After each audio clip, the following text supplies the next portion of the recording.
Plus aucun train de marchandises ne transite en Lituanie entre la Russie et Kaliningrad.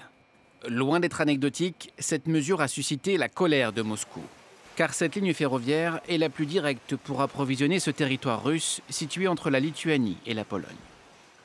Bien sûr, la Russie réagira à de tels actes hostiles. Des mesures appropriées sont en train d'être élaborées au niveau interministériel et seront adoptées prochainement. Elles auront de sérieuses conséquences négatives pour la population de la Lituanie.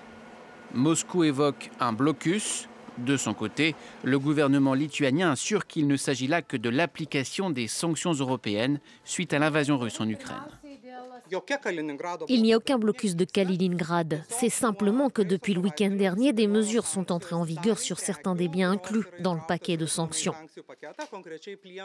La Lituanie n'a aucun intérêt à mettre de l'huile sur le feu, mais il y a des sanctions et elles doivent être appliquées. D'après les autorités russes, entre 40 et 50% des marchandises transportées pourraient être soumises aux restrictions. Cela concerne les matériaux de construction, mais aussi le charbon ou encore les ordinateurs et les téléphones portables.